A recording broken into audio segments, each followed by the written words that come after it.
தமிழ் மாநில காங்கிரஸ் தலைவர் ஜி.கே. வாசனின் பரப்புரையை பார்க்கலாம். முறையாக தண்ணீர் வருவது கிடையாது என்பது உங்களுடைய சரியான பதிலாக இருக்கும் என்பதிலே மாற்று கருத்து இருக்க முடியாது. பல நேரங்களிலே மின் தட்டுப்பாடு ஏற்படுகிறது. தற்போது குறைந்திருக்கின்றதே தவிர பெரும்பாலான நேரங்களிலே பல வருடங்களாக இந்த பிரச்சனை சென்னை மாநகராட்சியில் உள்ள மக்களுக்கு இருக்கிறது என்பதிலே மாற்று கருத்து இருக்க முடியாது.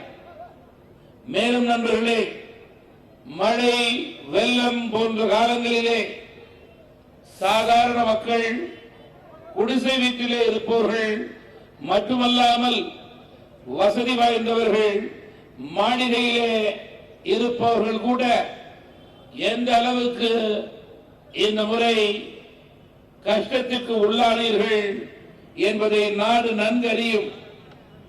இதற்கு காரணம் யார்? இதற்கு காரணம் தொடர்ந்து ஆட்சி செய்து கொண்டிருந்த அதிமுகவும் திமுகவும் என்று நாம் குற்றம் சொல்ல விரும்புகிறேன். இதற்கு அடித்தளம் என்ன? மக்களுக்கு செய்யக்கூடிய அடிப்படை வசதிகளை செய்ய தவறிய இந்த இரு திராவிட கட்சிகளும் மக்களை ஏமாற்றும் வகையிலே இலவசங்களை கொடுத்து ஓட்டு வங்கியை பெற்றுக் கொண்டிருந்தார்கள்.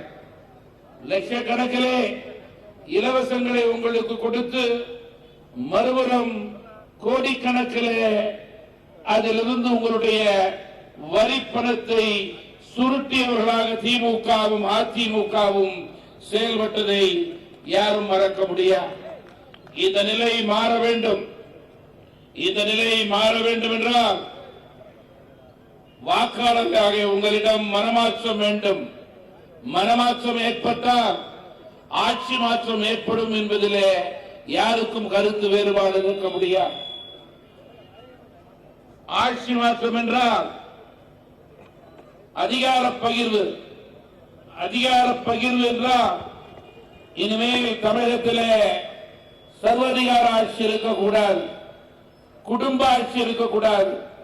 அதற்கு பதிலாக மக்கள் விரும்பக்கூடிய ஆட்சி, மக்களாட்சி, நல்லாட்சி, நம்முடைய கூட்டணியினுடைய கூட்டாட்சி, கேப்டன் தலைமையிலான ஆட்சி என்பதை நான் இங்கே சுட்டிக்காட்ட விரும்புகிறேன்.